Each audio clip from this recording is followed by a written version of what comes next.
Assalamualaikum warahmatullahi wabarakatuh. Bismillahirrahmanirrahim. Alhamdulillahirabbil alamin wassalatu wassalamu ala sayyidil mursalin wa ala alihi washabbihi ajma'in. Subhanaka la ilma lana illa ma 'allamtana innaka antal alimul hakim. Qala rabbi shrah li sadri wa yassir li amri wahlul 'uqdatam min lisani yafqahu qawli.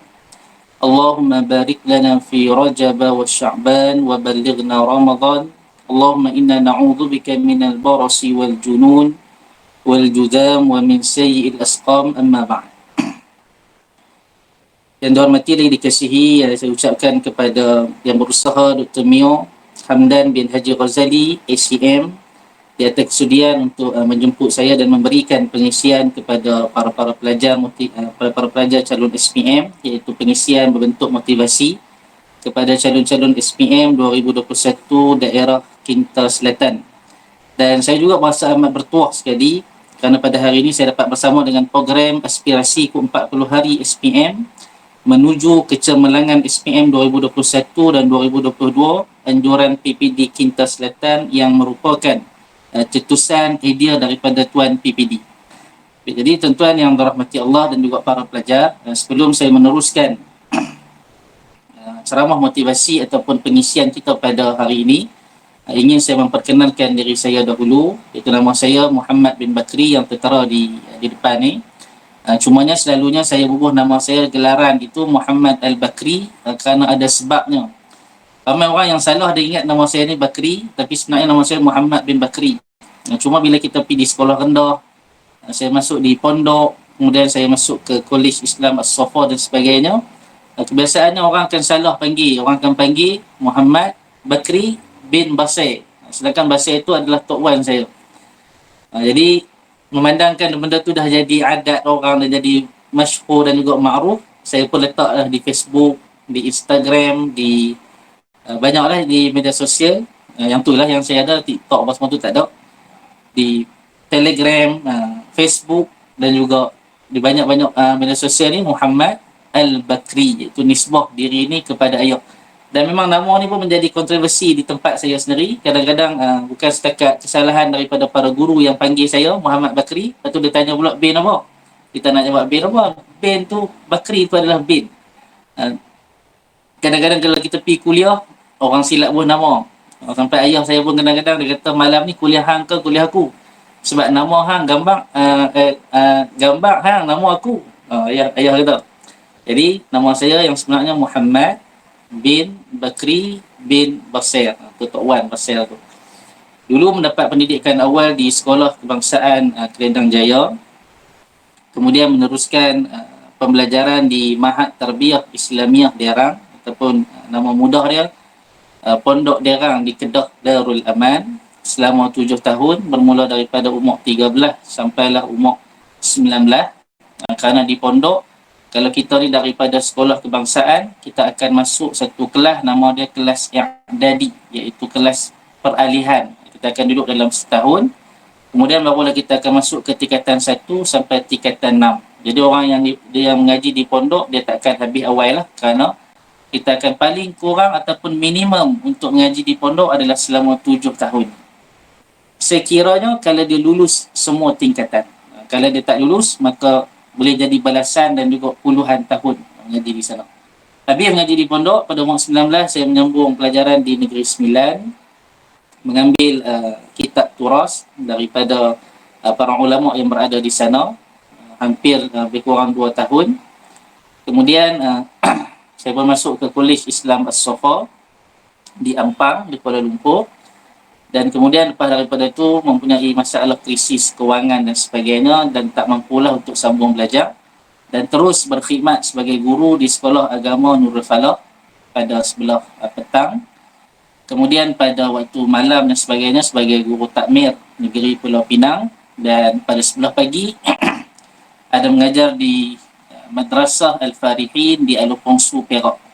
Itu sebab sedikit lah saya punya biodata, dan sekarang ni telah pun mendirikan rumah tangga. Anak Alhamdulillah baru seorang, nak masuk 2 tahun. Anak pun masih muda, mana kita baru kahwin lah. Baik. Itu sebuah sedikit lah biodata ringkas saya yang serba lemah ni.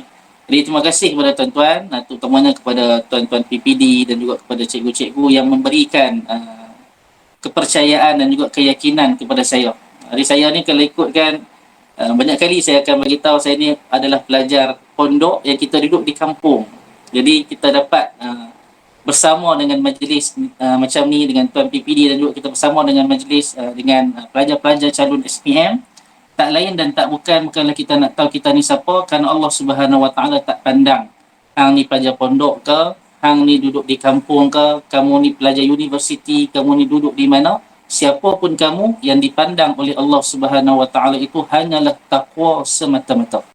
Jadi tidak lain dan tidak bukan, saya di sini nak kongsi kepada guru-guru dan juga terutamanya kepada calon SPM macam mana kita punya tajuk kita pada hari ini, iaitu Smart Student Inspirasiku, perjuangan yang belum selesai.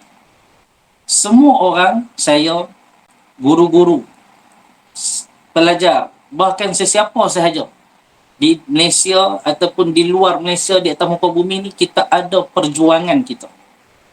Perjuangan kita yang sekarang bukanlah perjuangan kita mengambil senjata nak berperang dan sebagainya, tetapi kita ada perjuangan yang lebih hebat, perjuangan yang lebih mendalam, perjuangan yang sepatutnya diperjuangkan oleh setiap insan, iaitu memperjuangkan kejayaan diri kita di dunia dan di akhirat.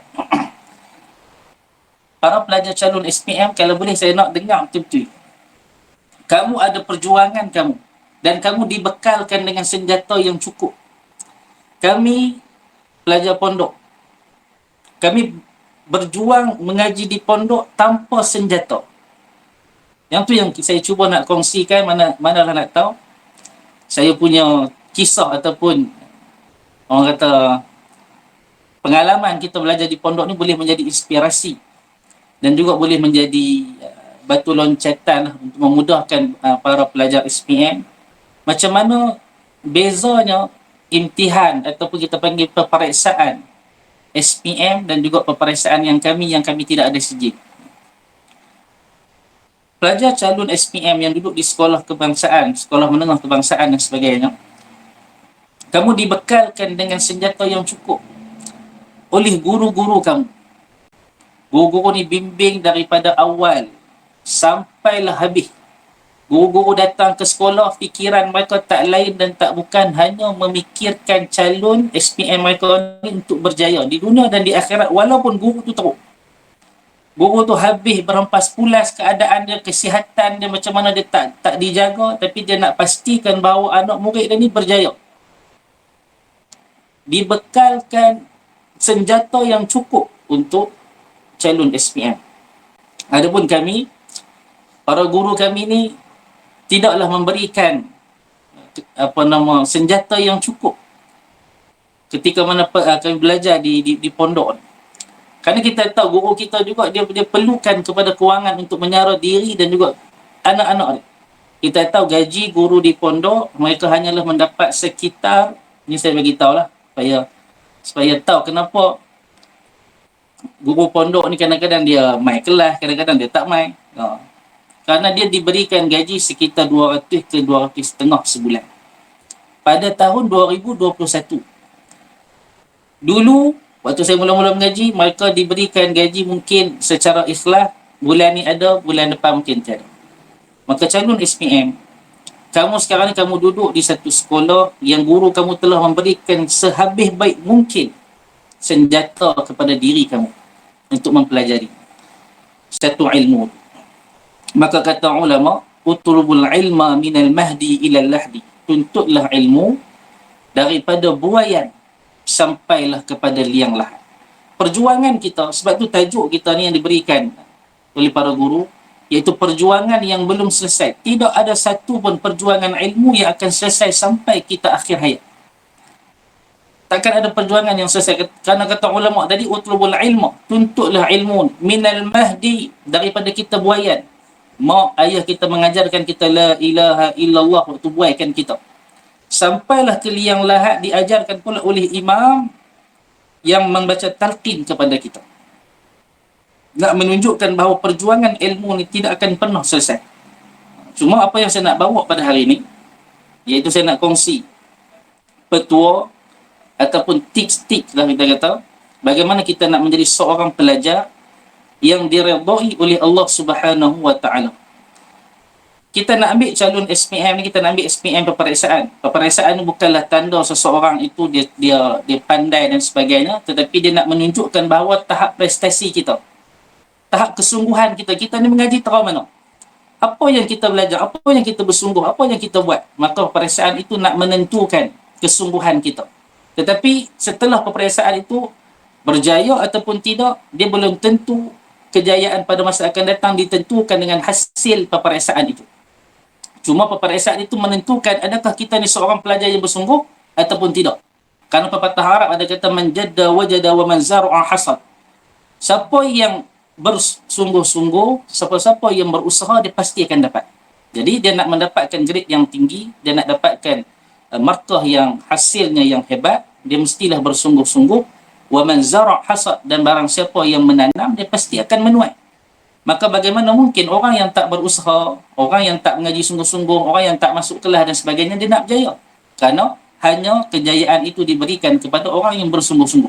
Maka peperiksaan itu menentukan. Dia nak tahu tingkatan kita ni, kesungguhan kita macam mana. Nanti kita akan bicarakan insya-Allah sedikit demi sedikit. Baik. Saya nak kongsikan petua ataupun tips untuk menjadi pelajar ni yang saya buat sendirilah, tak ada ambil di mana-mana. Kerana ni apa yang saya susah kalau saya nak ambil apa nama petua menjadi pelajar hebat di sekolah. Mungkin susah kerana saya sendiri pun tidak bersekolah di sekolah menengah. Bahkan saya hanya mengaji bahasa Inggeris, matematik tu hanyalah pada sekitar darjah 6 sahaja. Jadi susah untuk saya ambil tips ataupun petua bahawa daripada untuk menjadi pelajar yang hebat pada sekolah menengah. Cuma saya ambil ini daripada apa yang kita belajar dan apa yang saya nampak dalam tempoh pengajian saya sewaktu di Mahat Tarbiyah Islamiah Derang. Dan sekarang ni kita dah habis belajar dan kita tengok bahawa benda ni bila mana dipraktikkan, ditatbikkan, dia akan membuahkan hasil insya-Allah. Baik, yang pertama, kita mestilah untuk menjadi seorang pelajar yang hebat pada calon SPM, kamu nak jadi seorang pelajar yang hebat kerana kamu ni pada tahap menengah ni, ini merupakan peringkat akhir kamu. Peringkat akhir di sekolah menengah. Mengaji je takkan habis. Kita akan mengaji pada awal sampailah ketua nanti. Tapi tahap ataupun waktu itu, kita kata waktu mahdudatun, waktu yang terhad. Dia ada waktu terhad. Sekolah menengah sampai darjah 6. Kita tak boleh ulang benda tu. Sekolah rendah daripada sampai darjah 6. Kita tak boleh ulang benda tu. Sekolah menengah sampai tingkatan 5. Kita tak boleh ulang benda tu. Universiti, dia sampailah umur dia yang terhad, berapa puluh dan sebagainya. Kemudian kita akan lanjutkan pengajian kita pada sesi yang lain. Cuma ini merupakan pengakhiran kamu bagi calon SPM, iaitu pengakhiran kamu di menengah. Ketahuilah bahawa pengajian yang seronok dan pengajian yang banyak pengalaman dan pengajian yang banyak membawa kepada seorang manusia ni berjaya adalah ketika umur dia menengah. Kerana waktu tu merupakan akal yang salim, akal yang bagus, akal yang cerdik, akal yang waktu tu maksimum dia boleh ambil sesuatu ilmu. Maka dapatkan zaman menengah kamu ni zaman yang sempurna. Baik. Untuk yang pertama, petua untuk menjadi seorang pelajar yang diredai oleh Allah Subhanahu Wa Taala dan berjaya di sisi agama adalah yang pertama, kita mestilah meletakkan keyakinan diri kita dan keimanan kita hanya kepada Allah Subhanahu Wa Taala.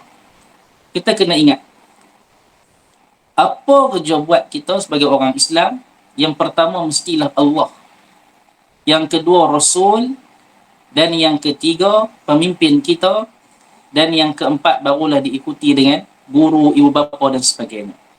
Kita kena ingat, kita mesti meletakkan sepenuhnya keyakinan kita ni, kita yakin sungguh dengan apa kerja buat kita dan kejayaan kita ini ditentukan. Usaha kita ini, akhirnya natijahnya itu akan ditentukan oleh Allah Subhanahu wa taala. Saya ada satu kisah yang disebutkan oleh baginda Nabi SAW berkenaan dengan seorang budak. Jadi mungkin Syaikhul SPM boleh ambil kisah ini sebagai motivate diri. Kisah, kalau nak tengok kisah ni lebih detail, saya mungkin tak cerita panjang, kerana cerita dia mungkin bawa kepada 1.5 jam untuk cerita dia sahaja, kerana panjang. Cuma saya bagi kerana ini adalah merupakan kita rakam, jadi boleh tengok balik selepas ni. Buka kitab Riyadhus Salihin karangan Al-Imam An-Nawawi rahimahullahu ta'ala. Al-Imam An-Nawawi seorang ulama yang sangat hebat. Umur 45 tahun, mengarang kitab yang sangat banyak. Bahkan dia ada satu kitab, nama dia Syarah Al-Muhadzab, Kitabul Majmu' Syarah Al-Muhadzab. Kalau kita tengok Ustaz Adhar Idrus, waktu dia jawab soalan, dia rajin guna. Orang tanya ke dia, dia kata dalam kitab Al-Majmu' Imam Nawawi kata demikian. Imam Nawawi dia ada satu kitab nama dia Syarah Al-Muhadzab yang ulama semua tulis. Ulama kata apa? Kitab tu Imam Nawawi dia karang 9 jilid. Kemudian dia meninggal dunia. Dia karang sampai bab riba saja. Kemudian dia meninggal dunia. Kemudian disambung oleh Al-Imam As-Subuki sampai 45 jilid. Tapi yang dikarang betul oleh Al-Imam An-Nawawi rahimahullah ta'ala hanya 9 jilid. Kata ulama, kalaulah Imam Nawawi karang kitab ini sampai habis dia karang, sebab dia meninggal dunia sampai pada bab riba. Kalaulah Imam Nawawi karang kitab ini sampai habis, nescaya tidak akan ada satu pun kitab fiqh mazhab Imam Syafi'i yang mampu menandingi kitab ni. Dahsyat tu. Maka dia ada satu lagi kitab, nama dia ada banyaklah, antaranya kitab Imam Nawawi ni semuanya kitab yang terbaik. Syarah Sahih Muslim, ulama kata dalam banyak-banyak kitab, syarah Sahih Muslim yang terbaik adalah syarahan daripada Al-Imam An-Nawawi rahimahullahu ta'ala. Dia punya karamah yang sangat hebat kerana kesungguhan dia di dalam ilmu. Kalau kita tengok bagaimana dia menuntut ilmu, cukup hebat. Cuma kita nak ambil kisah tu. Kitab Riyadhus Salihin karangan Imam Nawawi, buka pada bab awal sekali, bab iman. Dalam bab iman ada satu hadis Nabi SAW menceritakan berkenaan dengan kisah ghulam. Ghulam ni dalam bahasa Arab, bahasa Melayu dia kita panggil budak yang belum mencapai usia baligh. Dalam istilah bahasa Arab ni, kalau baru lahir tu kita panggil sabi, anak bayi. Kemudian bila mana dia boleh mumayyiz, dia boleh membezakan di antara baik dan buruk, waktu tu kita panggil ghulam. Umur ghulam ni sampai baligh. Bila dia baligh, kita akan panggil dia dengan istilah syabab, iaitu remaja. Remaja ni, kalau kita nak tahu umur remaja ni berapa, sampai umur 39. Umur 40, yang tu kita akan panggil dalam bahasa Arab rijal, iaitu lelaki yang matang, lelaki yang kita boleh ambil nasihat daripada dia dan sebagainya. Naik umur 60, kita panggil syekh, iaitu orang tua. Orang tua. Jadi kalau orang panggil syekh kat kita tu, jangan duk ingat kita ni hebat. Makna dia orang tua dalam bahasa Arab. Cuma kepada ulama ni kita panggil syekh kerana tuanya mereka di dalam bidang ilmu tu. Baik. Ghulam, seorang budak yang belum baligh, yang Nabi ceritakan dalam hadis yang sangat panjang. Saya nak ringkaskan. Budak ni dia hidup pada zaman seorang raja yang zalim. Raja ni dia zalim, tapi dia mempunyai rakyat yang patuh pada dia. Dia mempunyai kekayaan yang hebat. Ini kata ulama ni. Ulama kata kalau seorang raja yang sombong, dia ada rakyat yang taat pada dia, dia ada semua kekayaan dan sebagainya, ending dia kalau dia sombong, dia akan mengaku diri dia Tuhan. Raja yang zalim ni, dia mengaku diri dia Tuhan. Dan dia nak semua orang rakyat dia ni yang ada pada zaman tu kena sembah dia. Sampailah raja ni dia ada ataupun dia melantik di sisi dia ahli-ahli sihir yang menjaga dia. Ini cerita ni bukan cerita karut marut, tetapi cerita yang diceritakan oleh baginda Nabi SAW. Hadis sahih. Hadis sahih. Ada ahli sihir di sekeliling raja. Sampailah ada seorang ahli sihir yang sangat-sangat hebat, yang menjadi ketua ahli sihir. Orang kata paling hebat lah, orang kanan raja. Dia ni sampai kepada umur yang sangat tua. Bila sampai umur yang sangat tua, dia habaq kat raja ni, wahai raja, aku nak kamu cari seorang budak yang pandai, seorang budak yang cepat tangkap, seorang budak yang dikira cerdik dalam rakyat hang ni, mai kat aku nak ajak dia ilmu sihir untuk diwarisi. Akhirnya raja ni pun cari-cari jumpa budak gulam ni. Khilaf ulama lah, ada orang kata nama budak tu macam-macam ni. Saya tak mau bawa yang tu, cuma kita nak ambil yang hadis sahih ni. Akhirnya dibawa budak tu main mengaji dengan ahli sihir. Seorang budak gulam yang tak tahu apa lagi, ngaji dengan ahli sihir, dan dia seorang budak yang cerdik, dia cepat tangkap. Apa yang ahli sihir ni ajak dia dapat sampailah satu hari dalam perjalanan dia nak pergi mengaji dengan ahli sihir ni. Dia jumpa dengan seorang rahib.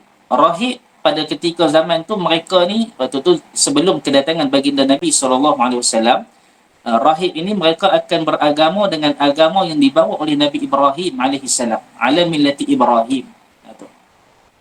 Jadi dia juga Islam, rahib ni. Maka budak ni pun sembang dengan rahib tadi waktu perjalanan nak pergi mengaji dengan ahli sihir. Fa'ajabahu, budak ni rasa seronok dan rasa lain macam rahib. Akhirnya budak ni pun sebelum nak pergi mengaji dekat ahli sihir, pada setiap hari dia akan mengaji duduk dengan rahib tu, mengaji agama Islam, mengaji caranya dan sebagainya dengan rahib tu. Panjanglah cerita dia. Ahli sihir ni marah sebab budak ni selalu pergi lambat dan sebagainya. Tu saya tak sempat nak cerita pasal kita ada lebih kurang sejam setengah. Satu hari berlaku satu peristiwa yang hebat di kampung mereka, iaitu keluarnya satu dabatin azimah, satu binatang. Bila sebut dabah, dia binatang yang berkaki empat. Wallahu subhanahu wa ta'ala a'lam bentuk dia macam mana, tapi keluar bunuh orang kampung. Dan binatang ni tak mampu dihalang oleh orang kampung ketika tu. Maka turun habis ahli-ahli sihir di raja ni untuk lawan dengan binatang tersebut. Semua kalah. Dabatin azimah yang Allah Ta'ala keluarkan daripada kampung tersebut. Bunuh orang, ahli sihir main nak serang, nak lawan dengan binatang ni, tak boleh. Budak ni, budak yang cerdik, dia tengok ahli sihir lawan, semua kalah. Maka akhirnya dia kata dia nak cuba ilmu yang diajarkan oleh rahib tadi. Maka dia pergi kat dabah tadi, dia pergi kat binatang tadi, dia ambil batu kecil.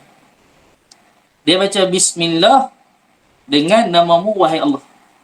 Batu yang sangat kecil dia baling kat binatang tadi tu.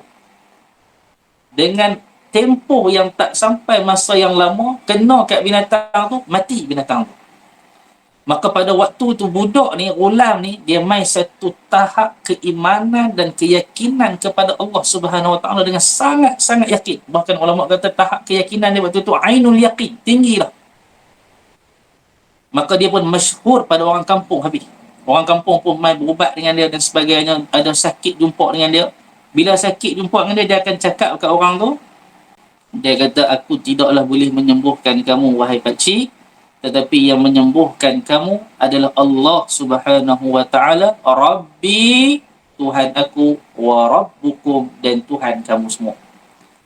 Dan akhirnya benda ni bila tersebar pada orang kampung dan seluruhnya, tersebar jugalah kepada raja yang zalim ini. Maka waktu raja yang zalim ini, dia tahu benda ni. Budak tadi pun pergi jumpa dengan gurunya si rahib tadi. Maka si rahib tadi pun seorang yang hebat, yang beragama dengan agama Nabi Ibrahim AS, iaitu agama Islam. Pesan guru dia, dia kata, wahai gulam, wahai budak, kamu akan diuji dengan ujian yang sangat besar nanti. Dan pada ketika tu jangan cari aku, kata si rahib. Ialah budak, bila dapat nasihat tu, dia edah tak edah. Akhirnya raja tu panggil budak tu mai ke istana. Mai ke istana, tanya di mana ilmu yang dia belajar tersebut. Akhirnya budak tu pun bagi tahu nama si rahib ni. Akhirnya dipanggil rahib ni pendek cerita, panggil rahib ni, dan akhirnya dipenggal kepala si rahib. Raja nak penggal kepala budak ni, tak boleh. Kerana budak ni dia dikenal oleh seluruh kampung, takut jadi demonstrasi dan sebagainya. Orang kampung marah kenapa nak bunuh budak ni dan sebagainya. Akhirnya raja tu buat satu plan, bawa juyush, iaitu tentera-tentera raja ni pergi ke laut. Nak baling budak ni masuk ke dalam laut, nak buang dia. Sampai di tengah laut, kapal terbalik, semua juyus, semua tentera raja tadi mati, tinggal budak ni seorang hidup. Hebatnya budak ni, walaupun dia seorang yang hidup, tengok ni macam mana keyakinan bila diri ni dah yakin dengan Allah Ta'ala lah. Yang ni yang saya nak kalau boleh calon SPM. Kita ni apa-apa jua kerja buat, kita yakinlah dengan Allah Subhanahu Wa Ta'ala. Budak ni, kalau kita lah, orang nak bunuh kita, tapi orang hak nak bunuh tu semua mati, nescaya kita akan lari pergi tempat yang sangat jauh. Tapi budak ni tidak. Ulam ni dia patah balik pergi istana. Raja tengok, mana pergi juyus aku ni? Dia kata habis mati semua. Raja ni geram, dia ambil lagi juyus dia yang lain pula, lebih kurang 10 orang. Bawa budak ni pergi pula naik atas, yang ni Sa'adul Jabal. Pergi naik atas bukit. Nak buang dia daripada bukit tu, terjun daripada gaung tu, biar mati di bawah. Naik atas bukit, bukit tu bergerak. Sehingga kan juyus yang bawa budak ni semua mati habis. Budak ni seorang hidup. Apa yang dia buat? Patah balik pergi istana. Raja ni geram tak kira. Hantar pergi laut pun tak boleh. Hantar pergi ke bukit pun tak boleh. Akhirnya, budak ni kata, wahai raja. Nah, ni panjang ni. Cerita hadis tu lebih kurang dalam 2 muka setengah kalau tak salah saya. Panjang hadis tu, cerita. Saya pun tak tengok balik dah hadis tu. Dulu mengaji waktu tingkatan 2. Tapi cerita ni pasal jadi inspirasi pada kita. Kita ingat apa elok. Budak ni kata kat raja tu, wahai raja, kamu takkan mampu untuk membunuh aku. Takkan mampu. Kalau kamu nak juga bunuh aku, kamu kena buat satu benda. Raja yang tengah marah, yang tengah bengang ni, dia kata, apa syarat yang aku boleh buat untuk bunuh kamu?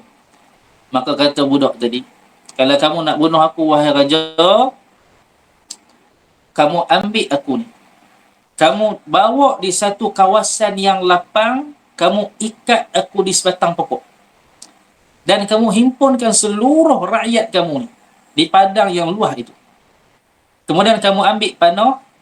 Sebelum kamu nak panah aku tu, kamu sebut Bismillah dengan nama Allah Tuhan budak ni.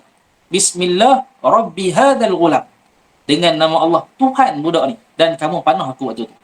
Raja yang tengah marah, raja yang tengah bengang, akhirnya dia himpunkan seluruh rakyat dia di kawasan lapang, dia ikat budak tu di satu pokok, dia ambil panah. Orang dulu kalau buat panah ni memang hebat lah. Dia panah, sebelum nak panah, dia sebut Bismillah Rabbi hadal ghulam. Dengan nama Allah Tuhan budak ni. Dan semua masyarakat, semua rakyat yang berada di situ, semua dengar. Maka dia melepaskan panahnya sehingga disebutkan dalam hadis, panah tersebut kena di pertengahan bulu kening. Betul-betul tepat. Famat, dan mati budak tersebut. Apa yang jadi selepas kematian budak ni? Orang yang tengok raja ni, orang tahu kisah dia masyhur. Dia cuba nak bunuh budak ni, tak mampu. Dia cuba nak bunuh budak ni, tak lepas. Tapi bila mana dia sebut Bismillah Rabbi hadal ghulam, budak ni mati. Maka beriman habis 70,000 orang yang ada ketika itu. Maka bila mana beriman habis, sebab itulah kalau kita baca dalam Al-Quran, ada kisah berkenaan dengan Ashabul Ukhdud. Ada satu dalam surah Lazim, kalau kita lihat Ashabul Ukhdud. Apa yang dimaksudkan dengan Ashabul Ukhdud? Iaitu sahabat parit.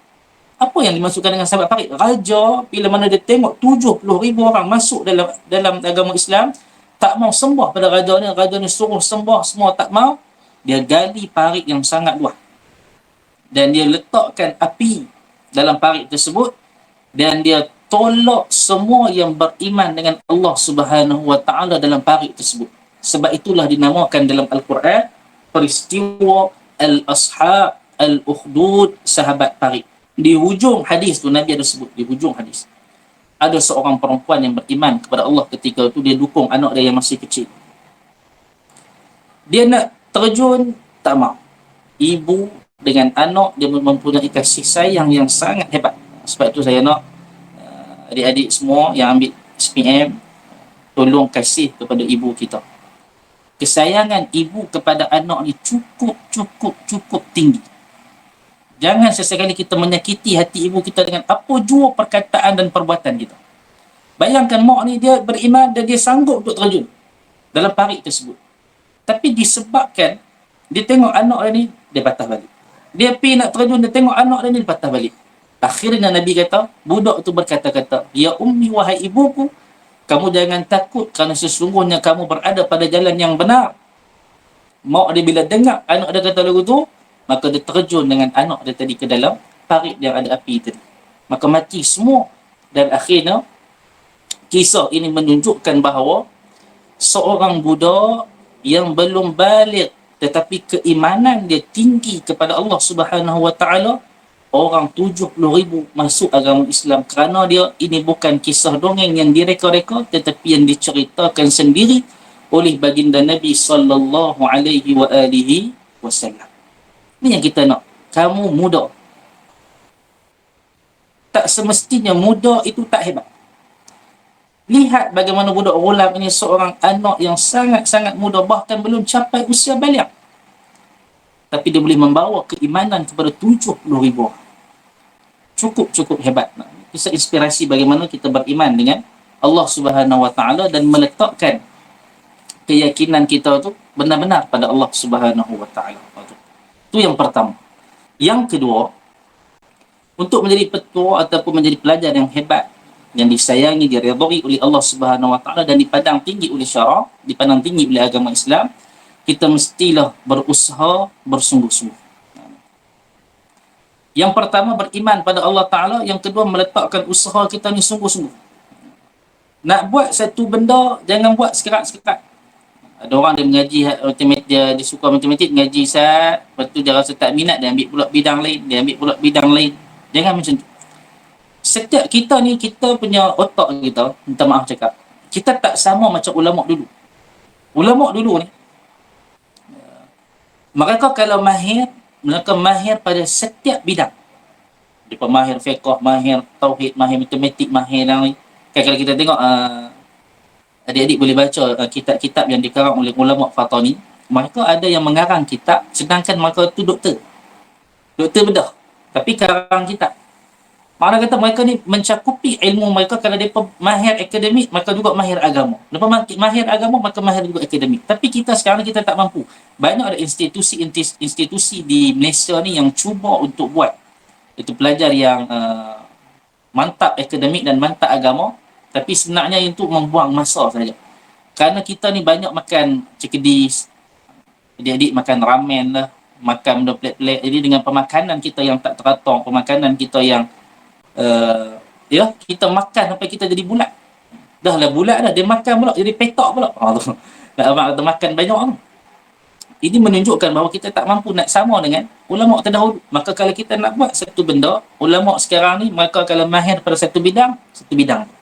Maka buat saja, jangan buat saja sekat-sekat, buat sungguh-sungguh. Orang yang bersungguh, dia akan berjaya. Dan orang yang malas, orang yang tak bersungguh, dia akan mendapat hasil yang dia sendiri akan kecewa. Bukan orang lain kecewa, dia sendiri yang akan kecewa dengan hasil usaha. Dan yang ketiga, iaitu doa kita. Bila mana yang pertama tadi kita telah meletakkan iman kita kepada Allah Subhanahu Wa Taala, yakin. Yang kedua, kita dah bersungguh-sungguh. Dan yang ketiga, kita selitkan doa. Doa almarhum Datuk Ismail Kamus dalam kitab dia, dia ada ajarkan cara kita nak angkat tangan waktu doa. Hak ni saya tengok budak-budak ataupun para pelajar yang muda-muda ni dia ambil ringan benda ni. Ni saya nak ajak cara angkat tangan. Cara angkat tangan waktu nak doa. Yang pertama yang diajarkan oleh Datuk almarhum Datuk Ismail Kamus. Kalau kita tengok tangan kita ni yang belah kanan, kalau saya belah kanan ni, adik-adik boleh tengok tangan adik-adik. Tuan tengok tangan belah kanan tu. Kalau tangan saya ni belah kanan dia ada 18 nombor bahasa Arab lah. Jangan duk tengok lagi cari bahasa Melayu pula tak jumpa. Dia ada 18 dan belah kiri dia ada 81. Okey. Ni bagi yang ada lah. Kalau yang tak ada tu kena minta cikgu check lah pokok tangan dia haus ke, lama duk guna macam-macam ke, haus tu kita tu apa kes lain lah. Tapi kebiasaan manusia yang normal dia akan ada lah 18 belah kanan, 81 belah kiri. Ambil nombor satu-satu tu. 18 ambil nombor satu dia, ni nombor 1 18 ni, Saya pun tak tahu boleh nampak ataupun tidak. Dan nombor 181 ni, gabungkan kedua-duanya. Gabungkan. Saya cuba tunjuklah kalau ni. Kita boleh tengok, gabungkan satu tu. Bila gabungkan satu tu, saya tunjuk macam ni mungkin lebih mudah nampak. Bila gabungkan satu tu, cuba kita tengok balik. Dia akan jadi seakan-akan huruf ba.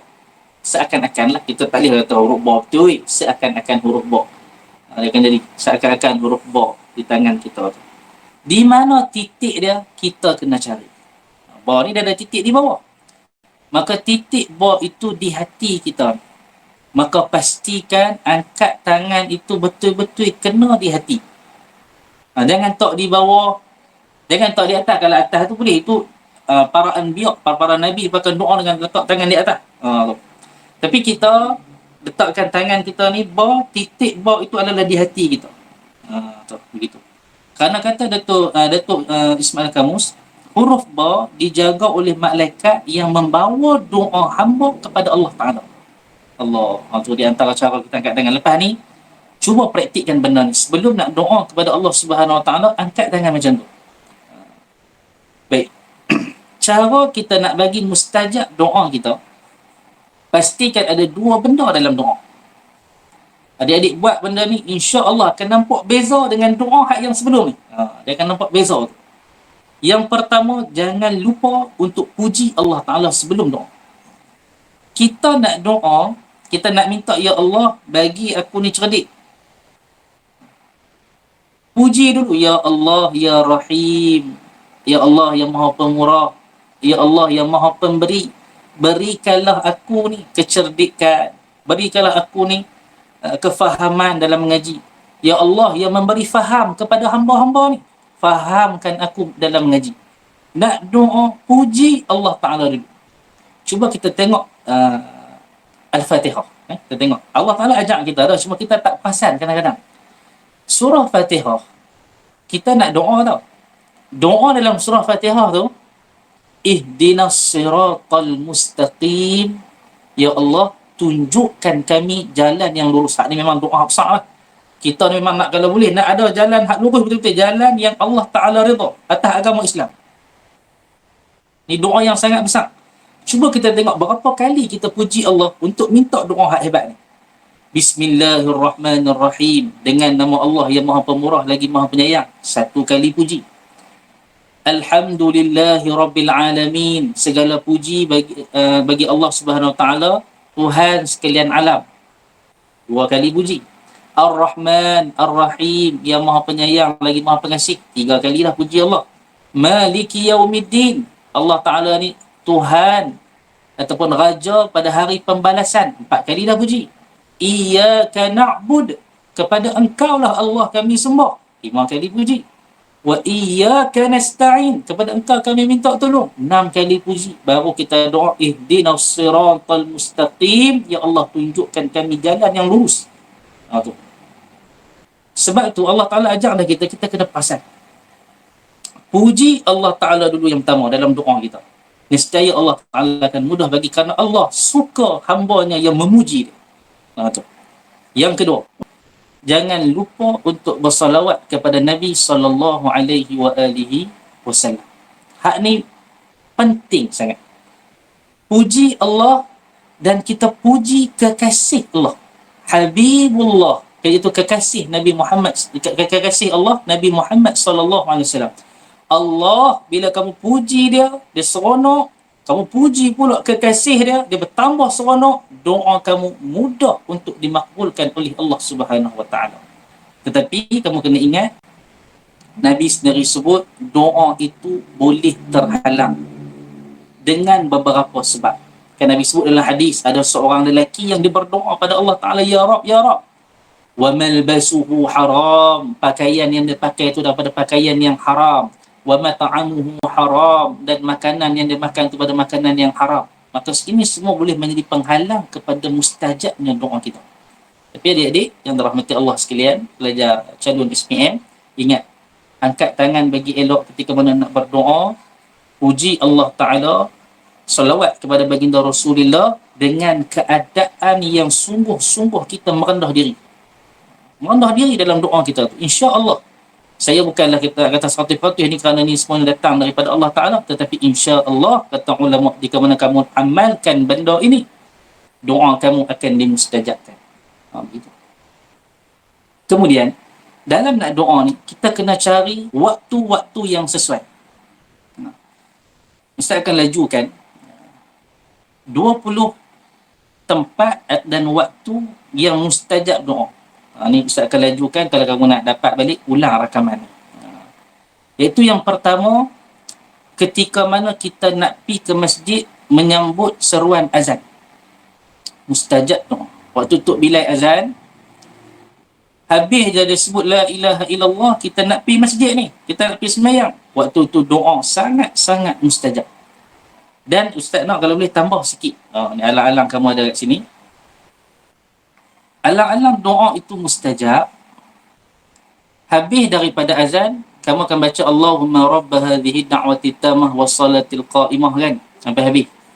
Lepas ni, tambah sikit.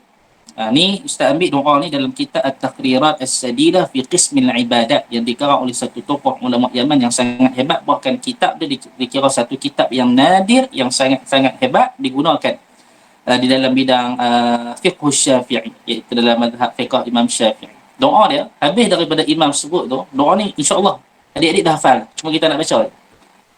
Habis daripada imam sebut la ilaha illallah, azan tu, kita baca Allahumma ghfirli wali walidayya.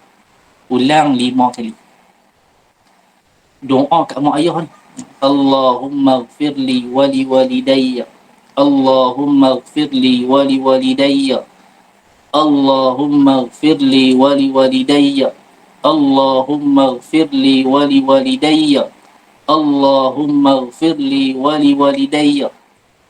Habis baca 5 kali, sebut warhamhuma kama rabbayani saghira. Cuba ikut saya ramai-ramai. Baca doa ni, tengok. Allahumma ghfirli wali walidayya. Allahumma ghfirli wali walidayya. Allahumma ghfirli wali walidayya. Allahumma ghfirli wali walidayya. Allahumma ghfirli wali walidayya. Warhamhuma kama rabbayani saghira. Habis yang tu, baru Allahumma rabba hadhihi da'wati tamah wassalatil qa'imah. Doa yang mustajab, waktu tu kamu doa untuk mak ayah kamu. Allah, orang yang sangat banyak jasa kepada kita. Doa kepada mereka.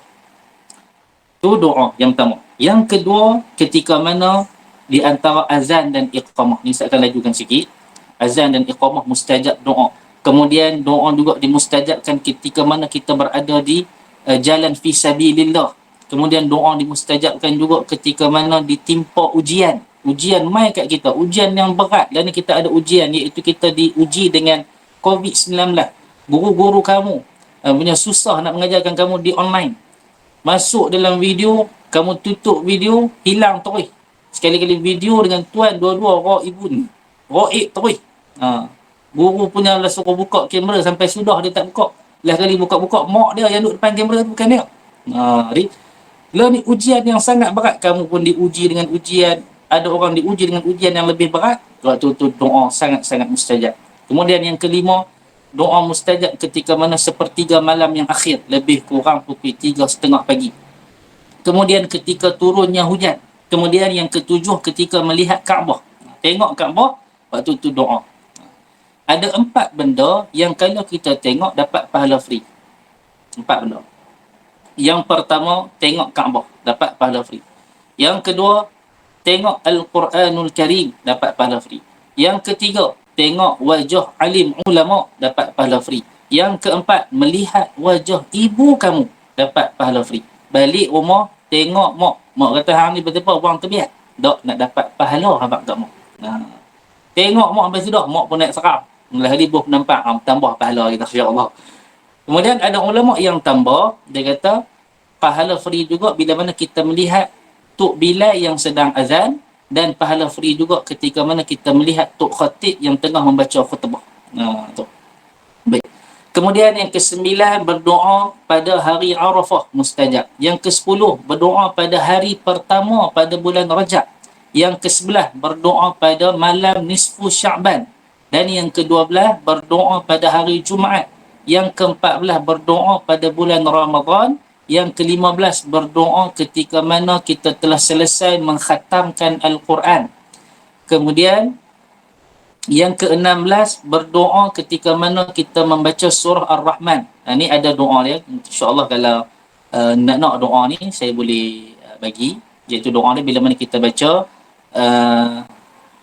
فَبِأَيِّ آلَاءِ رَبِّكُمَا تُكَذِّبَانِ, kita doa مَا مِنْ نِعْمَةِ رَبِّنَا نُكَذِّبْ. Ataupun doa ni boleh minta pada ustaz-ustaz adik-adik, Ustaz Azmin dan sebagainya, boleh minta doa ni pada mereka.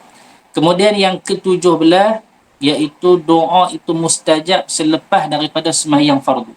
Ingat, lepas sembahyang fardu, kamu sibuk macam mana pun, nak pergi konvoi dengan kawan-kawan ke, nak pergi bercuti dengan kawan-kawan ke, nak pergi berjalan, lepas sembahyang fardu, kalut lagu mana pun, jangan tinggal doa. Sebab waktu tu sangat-sangat mustajab doa yang kamu doa. Dia jangan tinggal. Yang ke-18, yang ke-19, yang ke-18, doa itu mustajab ketika mana dalam sujud solat fardu. Yang ke-19 ketika mana kita berada di rukun dan maqam, iaitu di multazam, itu di Kaabah tu ada satu tempat yang mustajab doa. Dan yang ke-20 yang terakhir, mustajabnya doa ketika mana tidak berlaku sebarang kezaliman di tempat kita. Ini di antara waktu-waktu al-awqat dan juga makan-makan, waktu dan tempat-tempat yang mustajabnya doa kita. Tu 4 benda, 3 benda. Kemudian yang keempat, kita berserah diri kepada Allah Subhanahu wa taala. Tu nak jadi pelajar yang hebat, pelajar yang diredai oleh Allah. Yang pertama tadi, kita beriman, kita yakin dengan Allah Subhanahu wa taala. Yang kedua, kita dah usaha dah yakin dengan Allah, kita dah usaha. Dan yang ketiga, kita dah pun doa. Maka yang keempat, habis pada doa, kita berserah diri kepada Allah Subhanahu wa taala. Apa pun yang Allah Taala tetapkan pada diri kita, kita terima. Kita kata kita dah usaha sungguh-sungguh, tapi Allah Taala tak bagi berjaya pun, Allah lebih mengetahui diri kamu berbanding kamu mengenali diri kamu. Saya dulu benda ni saya tak percaya juga.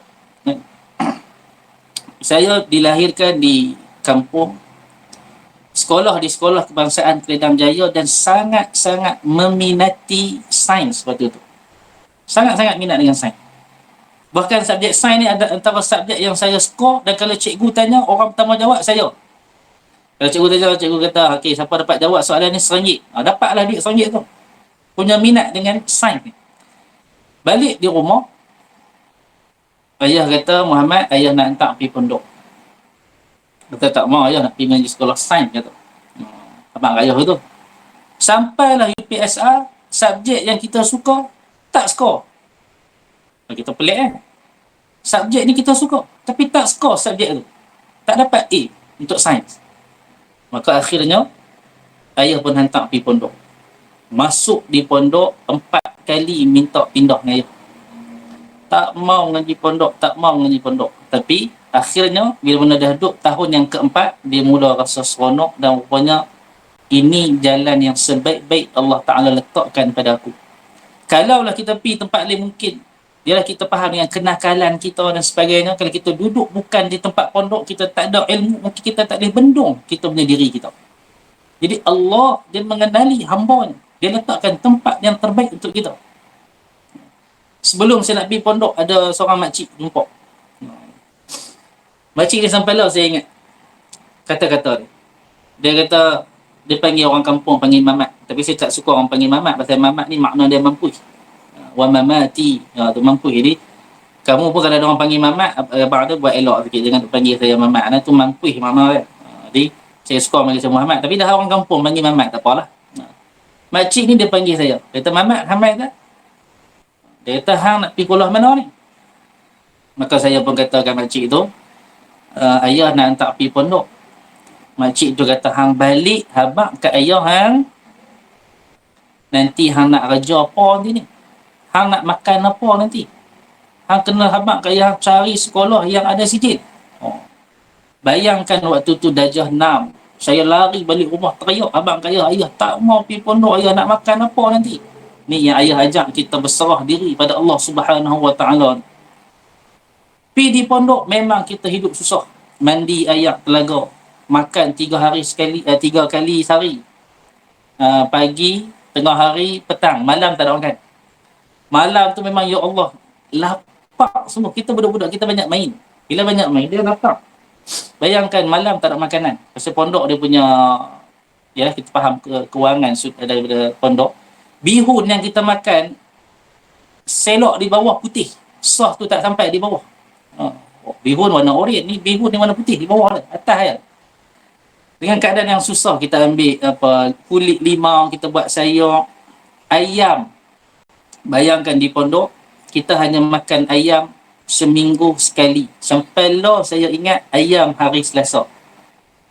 Seminggu sekali, hari Selasa. Daging setiap hari Khamis. Hari Khamis. Sampai lah ingat, hari lain semua ikan tongkoi. Bukan ikan tongkoi yang kita beli di kedai sedap tu, ikan tongkoi frozen. Kalau marah kat kawan, ambil ikan tongkoi tu baling. Punya kerahnya ikan tu. Jadi, kita berserah sungguh-sungguh pada Allah Subhanahu Wa Taala, biar Allah yang tentukan jalan kita. Dan akhirnya, apa yang jadi? Kita sampai tahap kita kahwin. Saya PMR tak ada. SPM tak ada. SPM tak ada waktu ngaji pondok. Lepas tu PMB SPM waktu 2013. Waktu tu umur 21 kalau tak salah. Saya ambil SPM. Dengan tak belajar apa pun tak belajar. Jadi sebab tu saya nak beritahu calon SPM, kamu dah ada pengajian dengan guru-guru kamu. Guru kamu dah bantu kamu sehabis baik mungkin. Sekarang ni sudah tiba masanya kamu minta bantuan daripada Allah Subhanahu Wa Taala. Saya matematik lah mengaji darjah 6. Bahasa Inggeris lah mengaji darjah 6. Masuk kolej, sir tu cakap bahasa Inggeris. Saya masuk jabat, saya kata sir, saya tak faham langsung saya cakap apa. Memang tak reti apa. Pi ambil SPM dengan keadaan tak belajar langsung, calon persendirian di SMK Datuk Lokman Kuala Lumpur. Pi masuk hari pertama kena maki dengan guru besar. Kita pi naik kereta jalan jam, pi lambat. Guru besar kata, dah lah gagal. Nak gagal lagi. Dia ingat saya repeat lah pasal kita calon persendirian ni orang yang repeat. Tapi saya bukan calon repeat. Calon yang tak pernah ambil. Masuk dalam Dewan Peperiksaan Matematik. Retah pertama Alhamdulillah saya boleh jawab semua. Yalah pasal retah pertama kan nama tu kita lorek kan. Jadi saya hentam lah semua. Alhamdulillah lah boleh jawab semua. Tapi betul tak betul tu wallahualam lah. Mai soalan retah kedua pula. Retah kedua dia tak ada lorekkan, dia ada jalan kira. Buka soalan, saya tengok X ada 2 kecil kat atas. Saya kata ni tak pernah jumpa kita ngaji pada jahannam. Mana pernah jumpa benda ni? Saya pun tidur. Tu jalan penyelesaian takhir. Tak buat satu soalan pun tidur. Cikgu tu mai. Dia tu pengawas peperiksaan waktu tu dia mai. Dia tadi bangun Ustaz. Tak mau buat ke retah ni? Saya tak faham. Nak tanya sikit cikgu, apa X ni yang 2 kecil ni atas tu apa dia? Dia kata tu X kuasa 2. Saya kata, matematik ni lama tak ngaji dah ada kuasa dah. Ni kalau saya lawan, saya kena ni. Lah kali tidur. Matematik Alhamdulillah. G tak dapat langsung dalam CJ.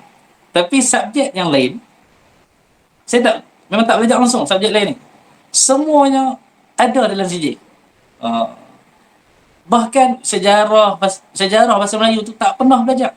B+. Tu tinggi juga tu, B+ tu.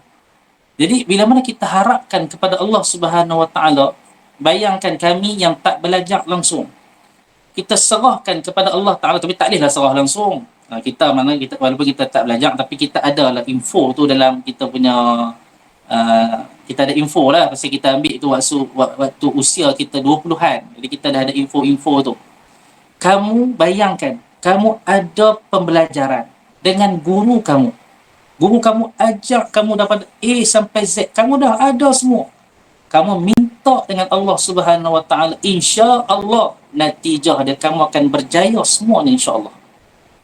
Kamu dah ada semua. Kami tak ada pembelajaran, tapi kami ada berserah diri kepada Allah Subhanahu Wa Taala. Kami dapat, tapi tak sampai lagi. Itu kerana itu akan melanggar adat lah. Melanggar adat. Kita serah 100% pada Allah Subhanahu Wa Taala, langsung tak belajar, tiba-tiba Allah bagi. Itu bukan diajar oleh agama kita. Tapi bila mana kita ada terserah pada Allah Ta'ala, kita dapat lulus daripada SPM tu. Bayangkan kamu semua, kamu serah diri kamu pada Allah Ta'ala dan kamu ada usaha yang diajarkan oleh guru kamu, pasti kamu akan berjaya. Pasti kamu akan berhasil. InsyaAllah. Ini pengalaman kita. Kita ambil SPM, saya masuk ke college dengan keadaan kita pelajar pondok, tak reti pakai tie, dengan tie tak pakai kena marah dan sebagainya. Tapi kita cuba untuk benda tu. Kita cuba dan akhirnya Allah Ta'ala berikan kejayaan pada kita. Walaupun SPM tak dapat apa, masuk ke college, kita dapat rasa macam mana 4 flat. Saya ni bukan pelajar pandai, tapi kita ada 4 flat. PGNK kita 3.9. Jadi bayangkan, kamu calon SPM yang guru kamu berhempas pulas bagi kat kamu benda ni, takkan kamu kalah dengan kami yang kami ni tak ada benda tu. Kami hanyalah pelajar pondok yang mengaji kitab Arab, tak ada akademik.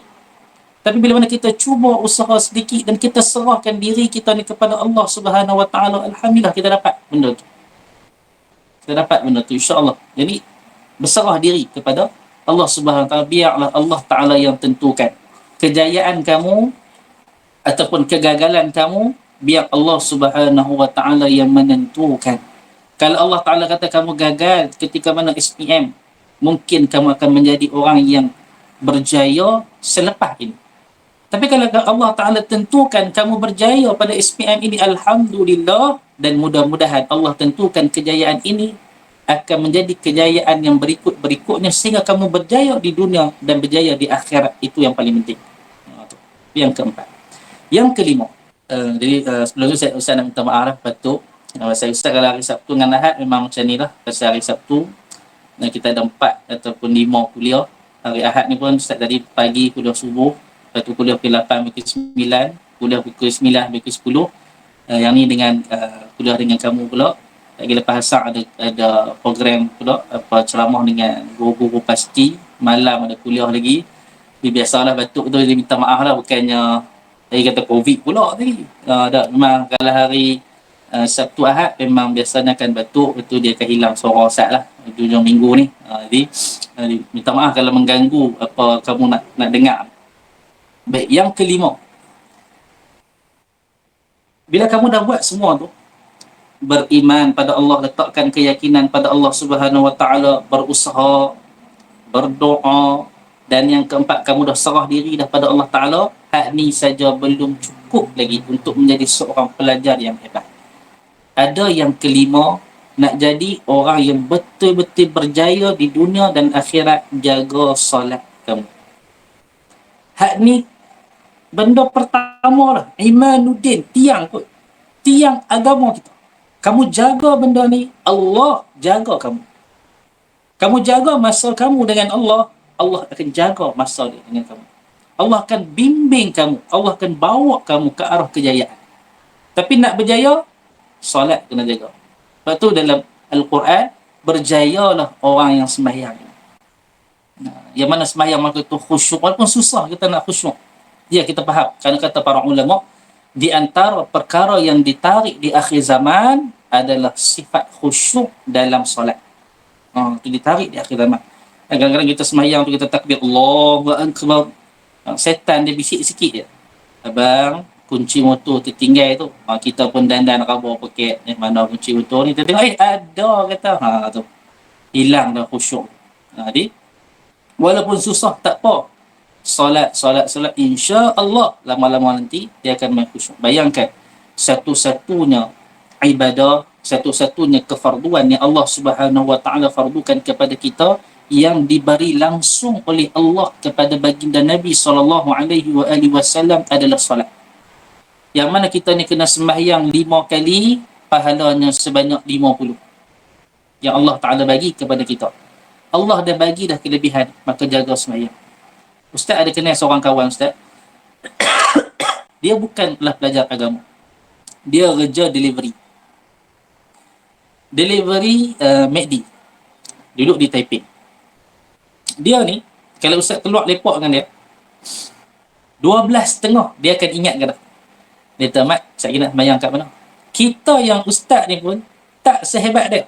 Kita kalau nak dekat-dekat sembahyang 10 minit tu baru kita cari masjid, dia setengah jam dia cari. Sebab tu Ustaz nak beritahu kat kamu semua, wahai pelajar pada SPM, biar kamu ni bukan Ustaz, kamu ambil bidang engineering, kamu ambil bidang arkitek, kamu ambil lah apa-apa bidang yang kamu nak di atas muka bumi. Kamu nak kecapi kamu punya impian tu, dipersilakan, tetapi jangan kamu lupa solat. Kamu dapat berjaya jadi engineering, tapi kamu jaga waktu solat, kamu waktu tu manusia yang sangat-sangat hebat. Mengenai sembahyang, jaga je. InsyaAllah bila kamu jaga sembahyang, urusan kamu akan dipermudahkan. Kamu kahwin nanti, kamu jaga sembahyang, kamu akan bahagia dengan anak dan isteri kamu. Untuk pengetahuan kamu mungkin masih muda, kamu kena tahu juga benda ni. Orang yang kahwin memang ramai. Kamu hak bercinta pun ramai kan? Ada mak ul, ada pak ul, lagi bergaduh pula dengan pak ul dia balas mesej lambat, lagi mak ul dia marah pula, apa pergi sembang dengan meja sebelah, macam-macam lah. Kes penceraian yang berlaku di Malaysia pada tahun 2021, kena ingat ni, pada tahun 2021, pada bulan 1 sehingga bulan 8, dia membawa angka kepada 32,000 pasangan yang bercerai pada tahun 2021. Dan bila mana mahkamah bentangkan benda ni, dia kata di antara perkara yang paling penyebab utama adalah orang lelaki yang tidak ada ilmu dan tidak menjaga solat mereka. Jadi jangan ingat cinta tu memang seronok. Pas kahwin tu mendapat balok belakang tu. Baik. Itu yang kelima. Jadi Ustaz nak cepatkan. Kita mungkin dah lebih kurang sejam dah. Yang keenam, iaitu jangan lupa dalam seharian kamu untuk membaca Al-Quran. Paling sikit satu muka sehari. Kata seorang ulama daripada, saya tak ingat daripada mana, cuba kita dengar daripada Instagram. Itu saya dengar. Dia lalu di kita punya story. Dia kata 3 perkara. Dia pada negara Arab lah. Dia cakap Arab. Dia kata 3 perkara yang kalau kita buat di rumah kita, semua yang ada di rumah, semua yang masuk dalam rumah, semua yang keluar, semuanya akan menjadi berkat. 3 benda. Yang pertama, iqra' safhatan minal Quran, dia kata. Baca satu saja muka surat daripada Al-Quran. Kulla yaum, setiap hari. Yang kedua, iqra' hadithan min hadithi Rasulullah sallallahu alaihi wasallam. Baca satu hadis daripada hadis Nabi sallallahu alaihi wasallam. Dan yang ketiga, beristighfar ataupun berselawat, boleh pilih antara dua tu, sebanyak 100 kali. InsyaAllah apa yang ada dalam rumah, apa yang ada pada diri kita berkat. Baik. Baca Quran ni, dia ada satu benda yang unik. Kami dulu waktu mengaji di pondok,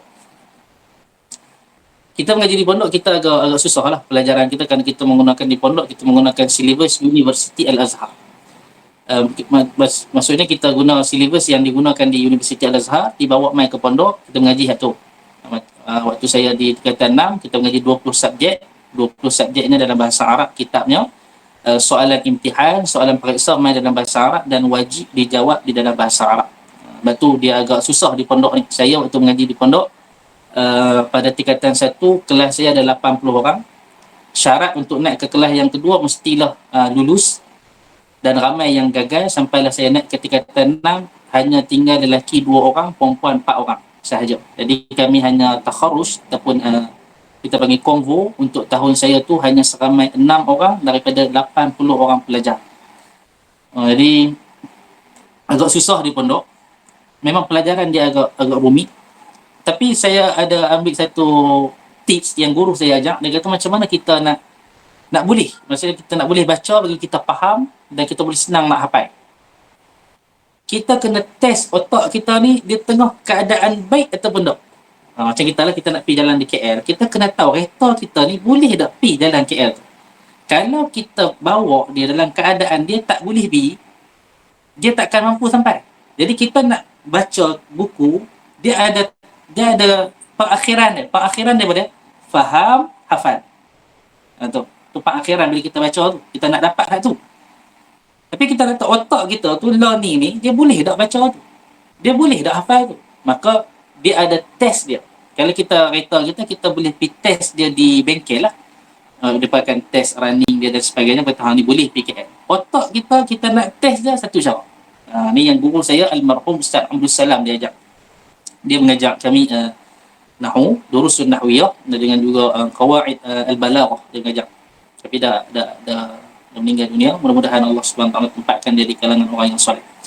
Dia ajak kami cara kita nak test otak kita ni waktu tu dia tengah keadaan baik atau tak, baca Quran. Satu muka. Kalau kita baca Quran, masa kami di pondok kita tak hafal Quran. Jadi bila kita tak hafal Quran, kita perlu teliti untuk kita baca bagi betul.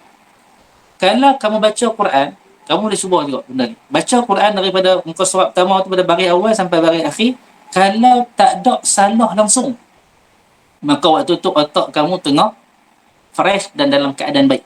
Kerana Al-Quran ni, bila kita nak baca dia, kita memang kena gunakan otak. Yang pertama, dia bukan bahasa kita. Yang kedua, dia Al-Quran ini, dia ada baris-baris dia. Ada baris atas, ada baris bawah, ada baris depan, ada depan dua, baris atas dua, dia ada banyak baris yang kita nak kena tahu. Yang ketiga, dia ada sambung-sambung dia. Yang keempat, dia ada pula dengung-dengung dia.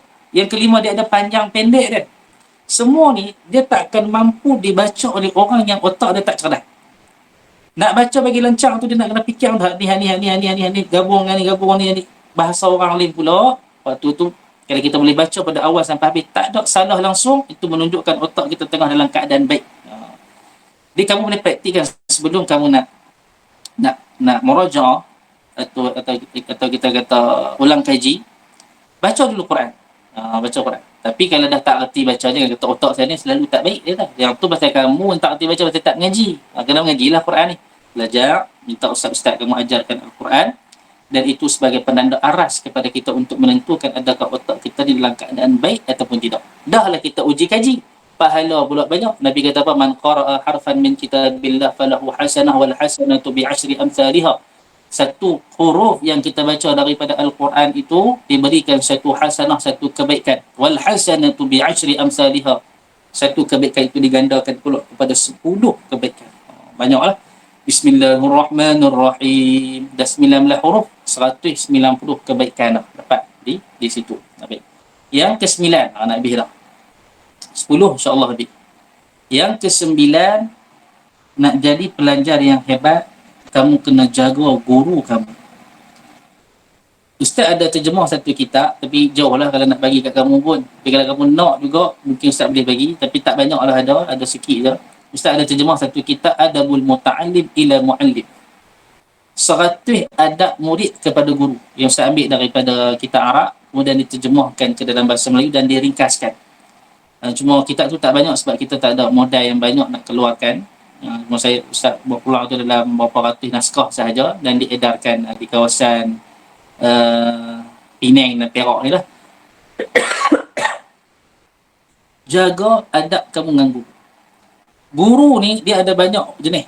Ada guru yang cengeng, ada guru yang dia agak skema, dia jenis mai itu senyap, balik pun senyap. Ada guru yang dia jenis banyak cakap, ada guru yang dia sporting, banyak jenis. Bagaimanapun ahwal, keadaan guru kamu, wajib hukumnya. Bukan sunat, bukan apa, wajib hukumnya kamu menghormati guru kamu. Kerana para ulama meletakkan guru ini mereka sebagai ibu bapa rohani kamu, yang membuka hijab kamu dengan Allah Subhanahu Wa Taala. Mak ayah jaga kamu, tapi guru mereka menjaga kamu dan membuka kamu untuk pergi kepada dunia akhirat. Guru mengajarkan kita perkara-perkara akhirat. Dia mengajarkan kita ilmu. Dengan ilmu kita dapat pahala. Jadi, kod mana pun guru ni, kamu kena jaga. Kita tengok banyak kes yang berlaku. Mencaci maki guru, pukul guru pun ada. Ingat, orang yang kata kat guru dia, sama ada guru dia terasa ataupun tidak, kamu takkan mendapat hasil daripada pembelajaran kamu. Dia kata, saya maki guru saya jadi pandai je. Itu lebih bahaya kerana itu dinamakan sebagai istidraj. Allah Ta'ala memewahkan kamu dan satu hari nanti Allah Ta'ala akan tarik faj'atan secara mengejut. Kan Allah Ta'ala beritahu dalam Quran, kalau orang tu ingkar kepada kami, mana kata dia lawan guru, ingkar arahan Allah Subhanahu Wa Ta'ala, Allah Ta'ala akan memberikan kepada dia kemewahan sehingga dia rasa seronok dengan kemewahan tersebut. Allah Ta'ala akan bagi dia keseronokan sehingga dia rasa puas dengan keseronokan itu. Summa, dan kemudian tu Allah Ta'ala akan tarik nikmat tersebut faja'atan secara mengejut, dan akhirnya dia akan diletakkan di dalam api neraka Allah. Bahaya kita dengan guru kita. Kalau kita tengok dengan adab para ulama ni bukan setakat berjaga adab cara sembang dengan guru. Nak masuk bilik guru tu, ketuk pintunya macam mana, di hujung kuku, tak mau ganggu guru, minta izin, buat berbagai-bagai benda untuk menjaga dia dengan guru supaya terhasil ilmu tersebut. Tapi kita, apa yang kita buat? Guru marah, kita balik habaq, pergi report polis. Tu belum cubit. Pelajar dulu, kalau kami di pondok, kita bukan takat kena cubit, kita kena tabuk. Tahu tabuk? Ustaz main ni, dia buh penumbuk tu di muka. Adakah kita balik habaq dekat ayah kita kata, Ustaz tumbuk di muka? Tak, habaq. Apa yang jadi dengan pelajar-pelajar ni? Walaupun pelajar pondok ni ada yang keluar awal, dia pun jadi buka bengkel dan sebagainya, tapi maka menjadi pelajar yang sangat-sangat hebat. Kerana adab dengan guru. Pelajar lah ni merupakan pelajar yang dhaif, yang sangat-sangat lemah.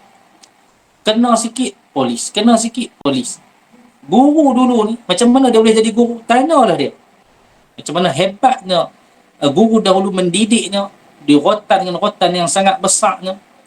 Akhirnya jadi seorang insan yang berjaya dan berjaya menjayakan orang lain. Kita untuk diri sendiri pun tak dapat. Bagaimana kita nak bagi orang lain berjaya kalau diri sendiri pun kita tak berjaya? Maka yang tu penting untuk diri kita. Jaga sungguh-sungguh adab kita dengan guru. Bawa guru tu lelaki ataupun guru tu perempuan dengan kasar. Kamu kasar, dipersilakan. Kamu nak kasar dengan guru kamu, tafadhal, dipersilakan. Tapi kamu kena ingat, apa yang kamu buat sentiasa diperhatikan oleh Allah Subhanahu Wa Ta'ala, yang Allah sangat-sangat mengangkat tinggi martabat guru dan sangat-sangat menganggap hebat para guru. Kamu buat benda yang tak baik dengan apa yang Allah Ta'ala kasih, kamu tunggu akibat. Jaga-jaga dengan guru. Saya bak dengan guru ni saya cukup pantang. Kalau orang yang kasar dengan gurunya, kerana kita tahu bagaimana susahnya kita nak mendapatkan ilmu, bagaimana susahnya seorang guru tu mendidik kita, bagaimana susah dan periknya seorang guru tu mengorbankan dirinya untuk menjadikan kita pelajar yang hebat. Tiba-tiba dengan mudah kita mengkasari guru tersebut.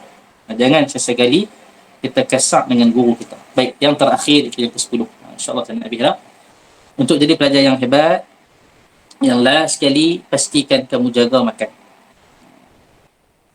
Untuk jadi kita ni jadi pelajar yang hebat, nak hafal kuat dan sebagainya, banyak makan makanan yang manis.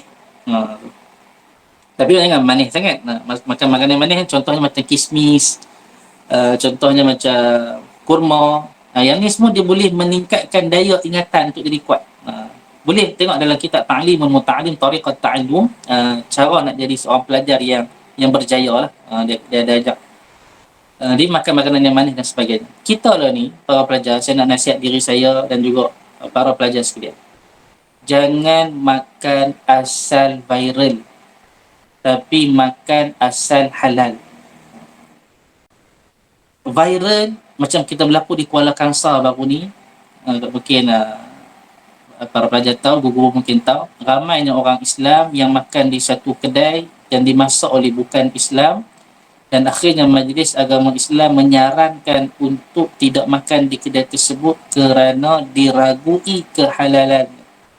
Halalnya itu diragui.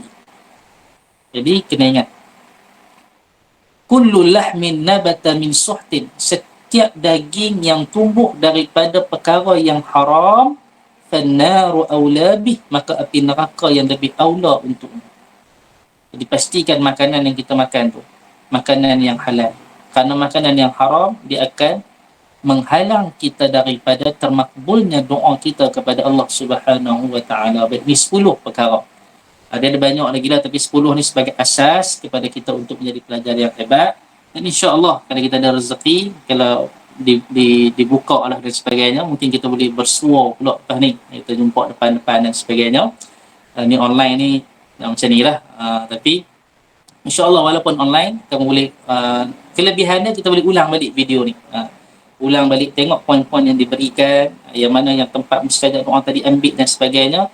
Mudah-mudahan kamu berjaya dunia dan akhirat. Dan Ustaz doakan, kamu semua yang dengar hari ini, kamu semua yang mendengar rakaman ataupun video ini, kamu akan menjadi pelajar yang mendapat hasil, yang mendapat grade yang tinggi pada SPM yang akan datang ni, dan kamu akan berjaya pada SPM ni, dan insya-Allah kamu akan berjaya bukan sekadar di SPM ni, kamu akan berjaya pula pada peringkat-peringkat yang seterusnya, dan kamu semua yang dengar ni, kamu akan berjaya di dunia. Dan paling penting, Ustaz doakan diri Ustaz, para-para guru, tuan-tuan PPD dan kamu semua para pelajar berjaya di akhirat kelak, sehingga kita akan dihimpunkan bersama di dalam syurga Allah Subhanahu wa taala. Jadi Ustaz mohon maaf sekiranya terkasar bahasa. Insya-Allah sebelum kita habis ni kita baca doa sedikit, mudah-mudahan ada keberkatannya. Angkat tangan cara macam Ustaz ajak tadi. Angkat tangan tu, pastikan huruf alif itu sama dan berada di titiknya, itu di hati kita. Bismillahirrahmanirrahim. Alhamdulillahirabbil alamin, wassalatu wassalamu ala sayyidil mursalin wa ala alihi wa sahbihi ajma'in. Allahumma zukhna fahman nabiyyin wa hifdhal mursalin wa ilhaman malaikatil muqarrabin wa hdina bi hidayatil arifin. Allahumma inna na'udzubika minal barasi wal junun wal judham wa min sayyi'il asqam. ربنا آتنا في الدنيا حسنة وفي الآخرة حسنة وقنا عذاب النار وصلى الله على سيدنا محمد وعلى آله وصحبه أجمعين والحمد لله رب العالمين. تقبل الله منكم. أقول قولي هذا وأستغفر الله العظيم لي ولكم والسلام عليكم ورحمة الله وبركاته.